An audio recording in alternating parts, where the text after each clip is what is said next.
noa izany. Amen. Petraka isika.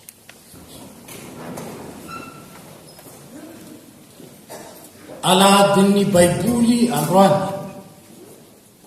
ary na tsy miaraka amintsika eto aza ireo zanatsika ao amin'ny STA, dia mahatsiaro azy ireo isika indrindra fa alahadin'ny baiboly androany, alahadin'ny tenin'Andriamanitra.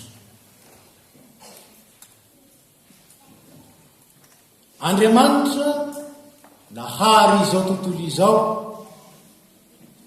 dia tsy vitany hoe nahary azy fotsiny, fa nametraka rindrandamina, nametraka fitsipika mba hahatonga izany zavaboariny izany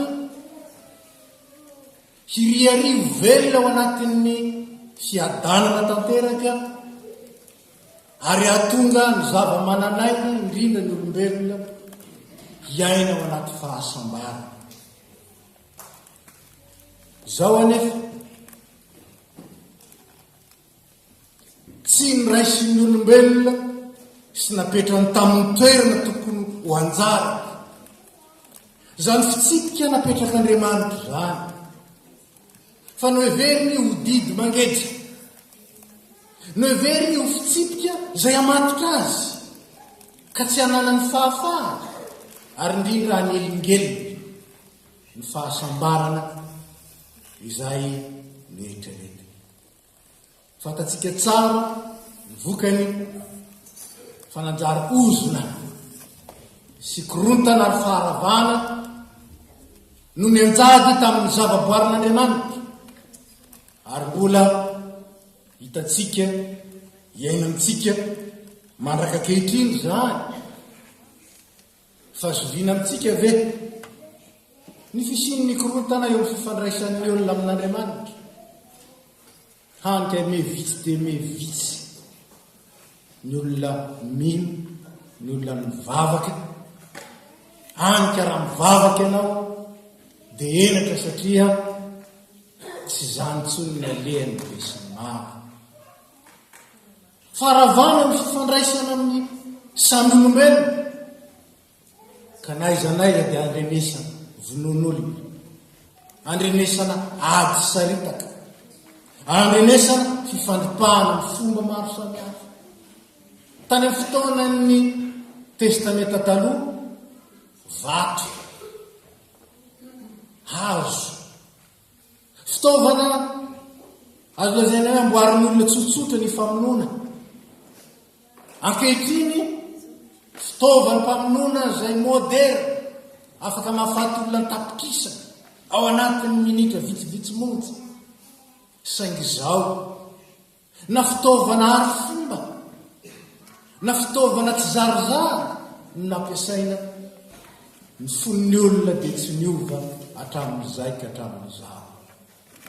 Fo tafasaraka amin'ny fitiavana ny namana ka mifandripaka ary mifampitondra loza.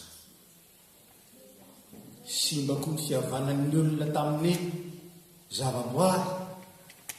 Hanika ilay olona natao anjaka amin'ny zavatra rehetra dia manjary miaritra ny valifaty atao amin'ny zavaboary. Moa tsy nampatsiarovina antsika tamin'ny taona 2014 teo zany, nanisy ny COP 21, mitomy amintsika ny zavaboary, mitomy amintsika ny orana sy ny rano, mitomy amintsika ny biby amin'ny manjava mananay, mitomy amintsika ny zavaboary manontolo. Ka raha tsy hain-tany dia tondra-drano, raha tsy tondra-drano dia hain-tanety, raha tsy hain-tanety dia rivo-doza, raha tsy rivo-doza dia horohoro-tany, raha tsy horohoro-tany dia mbola zavatra mahatsirava, loza. Ny fandona miatsy sy ny ero, loza mpiara-kodia, loza mpiara-manidina, loza ny sambo etsetretsetretsetra. Ary tsy vita amin'izany, izao siècle iainantsika izao dia anjakan'ny aretina anankiray universel zay manjary andanina amina miliary ny fitsaboana azy dia tsy inona koa fa ny faharavan'ny olona ny fifandraisan'ny olona amin'ny tenany le mal-être miteraka aretina maro isan-karazany tsy ho tononoko eto satria mety ahatonga antsika za fa ny olombelona rehetra mahazo am'izany simba ny fifandraisan'ny olona amin'ny tenany dia miteraka aretina maro samihafa zay miatra ary lazaina eto hoe ny andaniana mibetsaka indrindra ampahany betsaka indrindra amin'ny fitsaboana sy ny fanafody io karazana rehetra io simba ny fifandraisan'ny olona amin'ny tenany manoloana izany faharavano zany dia ampatsiro ny soratra masina fa ity Andriamanitra ity anie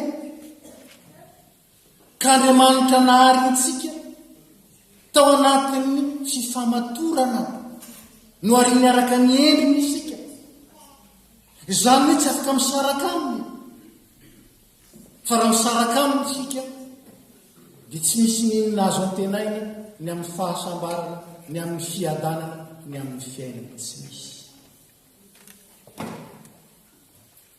rehefa nanao zany raha olombelona dia naharopo taminy Andriamanitra ary dia tsy nandripaka azy sangy toa ohatra ny voamaika nahatonga andraha olombelona manao ny daniny kibony zany eritreretinge fa raha tsisy polisy tsisy zandarina tsony eo anatin'ny fiarahamonina manao misy zandarma azy raha mbola afaka manao zay tiany any dia toy zany ny zanak'olombelona ary tao anatin'izany dia niaratsy ny fon'ny olona nanao zay farany ratsy izy ary dia naringan'Andriamanitra tamin'ny alalana safodrano izao anefa tsy sitrak'Andriamanitra ny aripaka ny olombelona ary mbola tsarony ny fanekena nataony hatramin'ny voalohany zany fanekeny zany dia ny fanekeny ary ny olona hifandray aminy araka ny endriny hifamatom-piainana aminy zany ary tsarony zany eto ary rehefa ripaka avokoa no asisa sy ny fianakaviany mivelona dia honen'Andriamanitra nampalahelo azy ny condition ny zanak'olombelona ka dia niteny tamin'ny Noa izy ary tamin'ny alalan'ny Noa dia nanao fanekena amin'ny zanak'olombelona rehetra sy ny zavaboary rehetra fa tsy andringana amin'ny alalan'ny safodrano ny tsy hoe izy mamperitreritra fa mbola misy alina izany azy ny safodrano mbola tahotra mandraka kehitriny azy nisy nitsonany ka anafitra izao tontolo izao amin'ny alalan'ny safodrano saingy matoky Andriamanitra efa nanao fanekeny izy tsy zany maringana atsika fa mampatsiarintsika fotsiny any ilay planina n'Andriamanitra zay nososen'ny mirazantsika ary mbola hososen'ny taranaka mandraka kehitriny no tsy faharana tsisy safodrano animbany tany tsy fa mbola mifisan'Andriamanitra izany fanekena lehibe zany dia ny rano zanany ny rano zanany ary tsy lazany asan'i Jesosy Kristy rehetra isika fa iray amin'ireny ihany no lazainy eto satria izay nitondron'ny perikôpa ny rano zanany hamonjy atsika hitondra atsika ho amin'Andriamanitra ho filazan'ny Petera zany hoe ahatonga atsika hifandray amin'Andriamanitra hampiavana ny ray amin'ny zanaka dia ilay raintsika any an-danitra sy ny zanak'Andriamanitra tonga izy ka ilay rano nanafitra tamin'ny andron'ny Noa no nanjary rano ray namonjena azy ho ny andininy faharoapolo amin'io Petera voalohany toko fahatelo namonjena azy ny rano zay mamonjy anareo koa ankehitriny dia ny batisa izany saingy tsy rano manafitra tsy rano zay mamono, tsy rano mandringana, fa rano kosa izay mamonjy, rano manavaka, ny rano ny batisa. Ary izay no zava-dehibe, satria io ny fanekena vaovao zay andraisantsika indray ny fampihavanana amin'Andriamanitra. Ary mamelana reo anararao zao fotoana zao zany anao fampianarana foy mikasika ny fanekena ao amin'ny Baiboly. Ao amin'ny Baiboly ny vato no famantarana ny amin'ny fanekena, le signe de l'alliance. Ary araka zany dia voalaza mandrakariva fa rehefa niona tamin'Andriamanitra Abrahama, rehefa niona tamin'Andriamanitra Jakoba, rehefa niona tamin'ny tompo ny zanak'Israely, dia nanao alitara izy, hôtely. Ary mampiavaka n'io alitara io dia alitara natao tamin'ny vato. Ny vato manko dia mariky ny fanekena. Ao amin'ny Baiboly ny vato mariky ny fanekena, fanekena mafiorina. Zany no hoe, ary fanekena mafiorina io rehefa natsangan'Andriamanitra tamin'ny alalan'ny Israely dia napetrany indrindra tamin'ny toerana iray, dia tao amin'ny tendrombohitra zay nifidiny dia izy io lay izany. Ary dia natsangany tao ilay mariky ny fanatrehan'ny zanak'Israely. Raha kinaleo tsara ny tantara, indrindra tamin'ny nanorenana sy nanokanana ny tempoly tamin'ny andron'ny Solomona. Eto no iaonako amin'ny Israely, eto. Ary tao anatin'izany nanangany zany tempoly zany izy, dia tempoly vita tamin'ny vato. Niaikatra amin'ny andron'ny Heroda, vato tsara rafitra.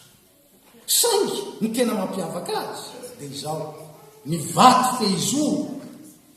Io vato fehizoro ny tempoly io dia nanaovan'Andriamanitra fanekena manokana tamin'ny Solomona. Na oviena na oviana ny taranaka ao, iantso ny anarako dia ao namako eto amin'ity toerana ity. Vato. Ary tsy ny vato ihany zany eto fa ny vato fehizoro. Inona moa ny hevitry ny hoe vato fehizoro? Ny vato fehizoro dia ny vato izay manome ny hevitra na ny dikan'ilay zavatra izay ahorona. Ohatra, raha mandatsaka vato fehizoro ny mpitondra fanjakana, dia milaza zany fa trano-mpanjakana io. Rehefa mandatsaka vato fehizoro ny tompo-trano anankiray, dia milaza fa azy ny trano io. Noho izany izy ny tompo ny fahefanao, ary io ny toerany fiadanany fianakaviana ny ambonany. Araka izany ny vato fehizoro dia ilay vato izay iekina ny fanekena. Eo amin'ny trano-mpanjakana dia iorena ny fanekena misy eo amin'ny vahoaka sy ny mpitondra.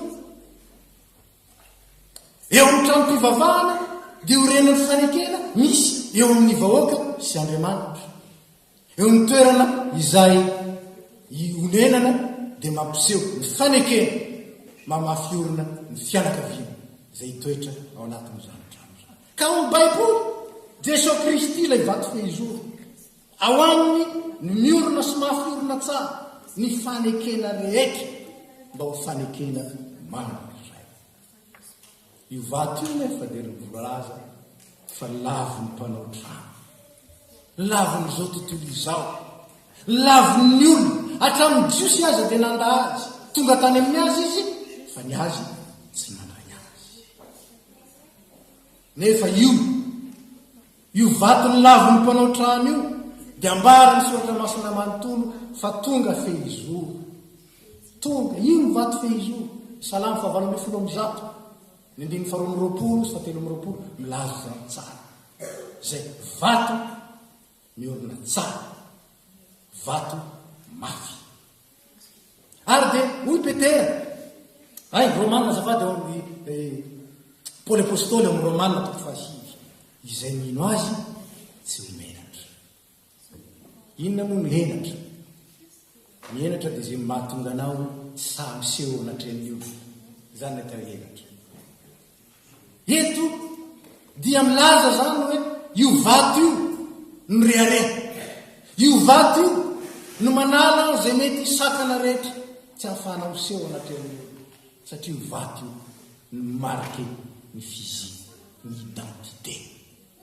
Mpamorikira dia nilaza zany tsara mihitsy, Kristy ny identité atsika, satria izy ny vato fehizoro mampiorona ny mahaisika atsika. Dia ino? Zanak'Andriamanitra, satria izy no mampifandray ny ray, ny zanaka-piodina amin'ilay ray mandrak'izay tsy miova omaly sy anio ary mandrak'izay. Vato voafidy sady tsara ny Petera, ao amin'ny Petera 1:2. Dia avera izay mino azy tsy menatra.